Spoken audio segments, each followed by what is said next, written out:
සුබම සුබ දවසක් මගේ වරම්දරුවන්ට. ඉතින් මගේ වීඩියෝ එකත් එක්ක එකතු වෙන ඔයාලට සියලුම ශක්තියින් වැඩි වේවා, සියලු දැනුම වැඩි වේවා, කරන කියන දේවල් සඵල වේවා, සාර්ථක වේවා, වාසනාවන්ත අනාගතයක් ලැබේවා කියලා අදත් වීඩියෝ එකෙන් ප්‍රාර්ථනා කරනවා. ඉතින් ඉක්මනටම මම වීඩියෝ එකක් අරන් ආවා.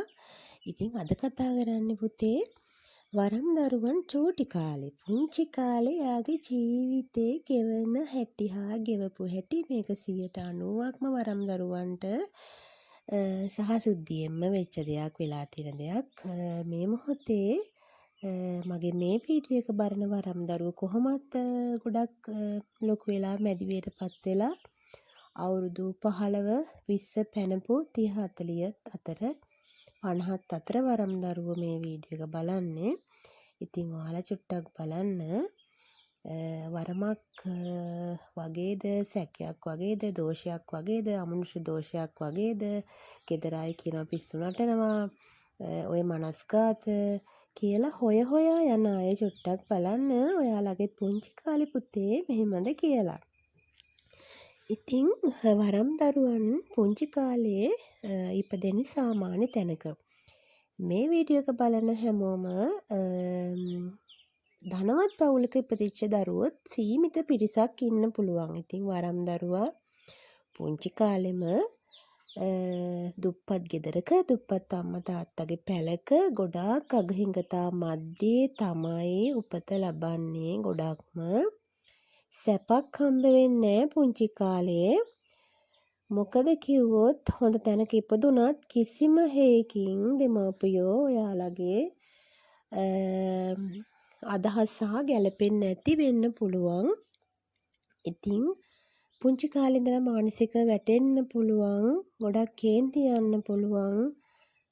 පුංචි දෙයකට දුක් හිතෙන පුංචි සතෙක්ට පවා හදා වඩා ගන්න කියලා හිතෙන ගෙදරට ආවත් කන බත්පත පවා දෙන්න හිතෙන මේ ඔයාලගේ පවුලේ අම්මා තාත්තා නොඑක ආකාරයේ වෙන්න පුළුවන්, සහෝදරේ නොඑක ආකාරයේ වෙන්න පුළුවන්. ඒ අතර ඔයා වෙනම පුද්ගලයෙක් පුතේ.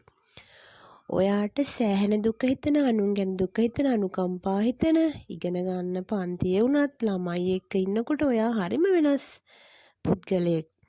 එතකොට හැබැයි තදින්ම කෝපාවිෂ්ඨ වෙන දරුවෙක් වෙන්න පුළුවන්. හිත හරිම ලාමක, හිත උණු වෙන, අම්මා තාත්තා ලෝභ වෙන්න පුළුවන්. ගෙදර එන කෙනෙක්ට තේ එකක්වත් නොදී ඉන්න පුළුවන්.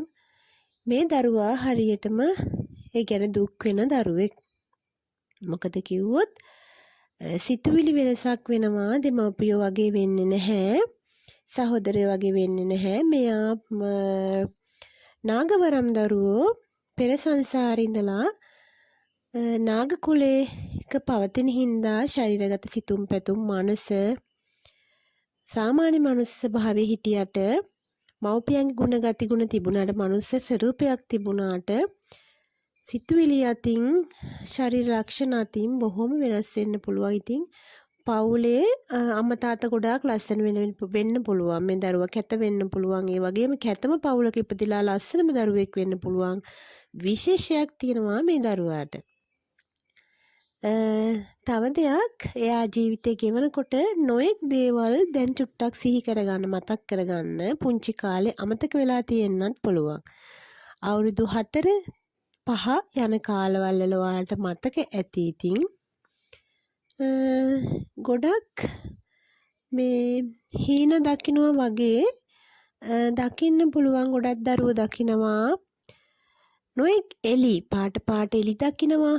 අහස පුරා නොඑක් එලි, එක් රූප, පාට මොන හරි තමන්ට විකාර රූප හරි යම්කිසි මොනවා හරි හැඩතල වගේක් දැක්කාද කියන මතකෙ ගන්න ටිකක්. ඊගාවට පාර ස්වභාවයක් එනවා. එයා තනියම ඉන්න ප්‍රිය කරනවා. ඒ වගේම වැඩියෙන් කතා කරනවා. ඉතින් දෙමව්පියන්ට පේන්න බැරි වෙන්න පුළුවන්. එයා හරි ටිකක් අමුතු කෙනෙක්. ඒ වගේම පුංචි කාලේ ඉඳලා යක්ෂ දිෂ්ටි, මානුෂ දිෂ්ටි ශරීරගත වෙලා තියෙන්න පුළුවන්. ශරීරේ පැත්තක වේදනාවක් තියෙන්න පුළුවන්. පාසල් යන කාලේ එක අතක කැක්කුමක්, එක අතක හිරිවැටිල්ලක්, එක කකුලක හිරිවැටිල්ලක් කැක්කුමක් තියෙන්න පුළුවන්. පිරිමි දැක්කම එපා වෙන ස්වභාවයක් තියෙන්න පුළුවන්. හරිම ආකර්ශනීයයි. කළු පෙනුමෙන් ඉන්න දරුවෙක් වුණත් හරිම ආකර්ශනීයයි. හැමෝම එයාව ආකර්ෂණය වෙනවා. එයාට කැමති වෙනවා. සිරියාවයි කියනවා. 10 දෙනෙක් හොඳයි කිව්වොත් දෙයියෝ සාදු සාදු කියනා වගේම 10 දෙනෙක්ට එහා මේ දරුවා හොඳයි කියන මට්ටමේ තිබුණත් පවුලේ එයා කොන් වෙලා ඉන්න පුළුවන්. 아무තු ප්‍රශ්න වලින් නැති ප්‍රශ්න ඔළුවේ තියාගෙන පුංචි කාලේ ඉඳලා අධ්‍යාපනයේ කොච්චර දක්ෂ වුණත් මගදී කැඩි කැඩි යන ආකාරයක් වෙන්න පුළුවන්. ටික ටික ලොකු වෙනකොට මොනා කරත් හරියන්නේ නැති ජීවිතයක් අත් වෙන්න පුළුවන්. මේක වරමේ දෙවිවරු පස්සෙන් ඉන්න හින්දාමත් නෙමෙයි.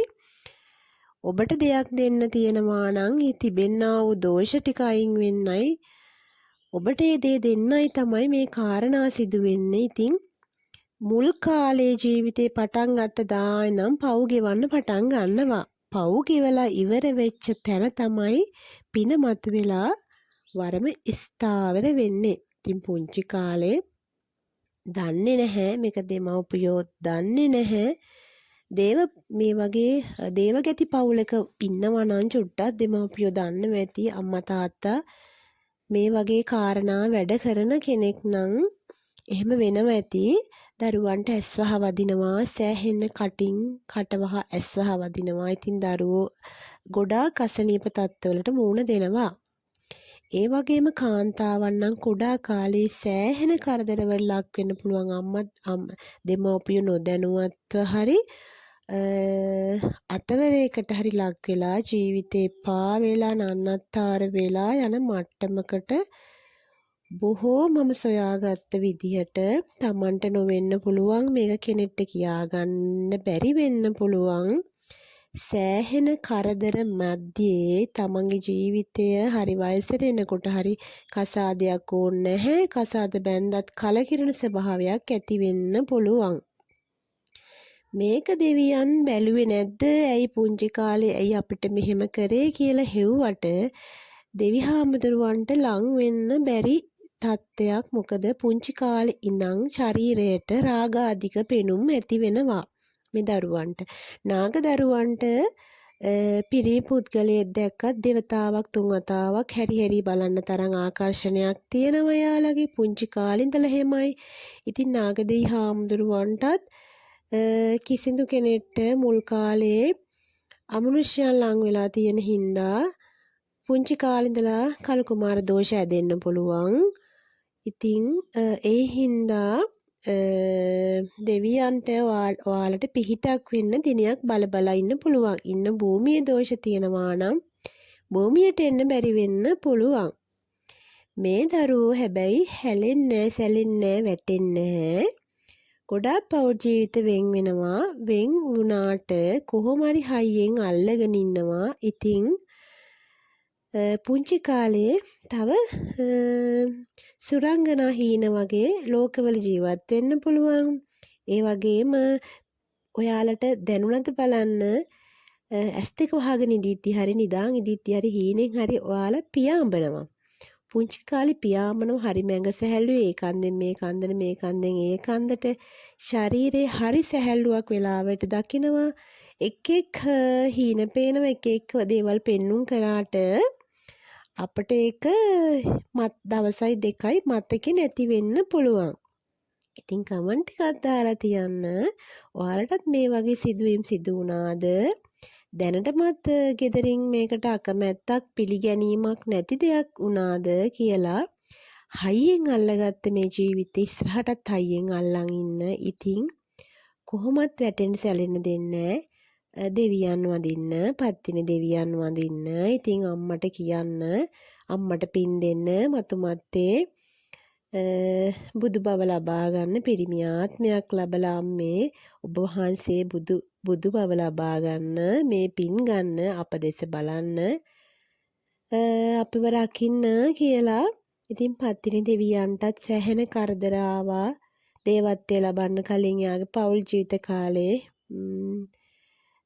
කාරණා දන්නව ඇති, කතාව දන්නව ඇති. ඉතින් ගොඩක් දුක්ඛින්දා අම්මත් පෞල් ජීවිතය ගැන සැහැණ කලකිරුණා ජීවිතේ ওই දේවත්වයට පත් වෙලා ලෝක සත්‍යයට දැන් සේවය කරන් ඉන්නේ සෑහෙන දුක් විඳපු හින්දා. ඉතින් අපිට මොන ප්‍රශ්නද කියලා කොහොම හරි මේ වරම් ජීවිතය අල්ලගෙන යන්න පින් කරන්න, සිහි කරන්න, මෛත්‍රී වඩන්න, අනුන්ට පිහිට වෙන්න පුළුවන් ආකාරයෙන් තමන්ට ධනෙ නොතිබෙන්න පුළුවන් විදිහකට වචනකින් හරි කෙනෙක්ට පහත් කරන්න එපා. කාගේ හරි කරදරයක් වුවම අනේ කියලා අහන් ඉන්න වචනකින් හරි හිත හදන්න.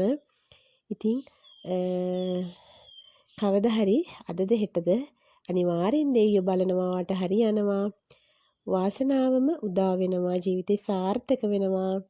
විඳ වේදනාවල් වලට එහා සැපක් සතුටක් ලබන්නට පුළුවන්. එකම ලෙඩෙක්ට හරි බෙහෙතක් කරලා හරියාකාර වේදිත පින් වලින් එන ආත්මේ කිසිදු කරදරයකට පත් වෙන්නේ නැතුව පුංචි කාලේ ඉඳලම ලස්සන තැනක ඉපදිලා ලස්සනට ඉඳලා ලස්සනට ඇඳලා පැනදලා කාලා බීලා ලස්සනට සතුටෙන් ඉන්න ලැබෙන්න මේ සංසාර ගමනේ කෙටි කරගන්න පින් කරගන්න.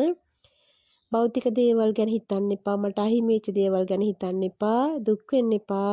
අද ඉපදුනා කියලා හිතලා හෙටින් පස්සේ අලුත් ජීවිතයක් පටන් ගන්න. ඉතින් වරම් දරුවනේ ආරාධනා කරනවා එකතු වෙන්න කියලා.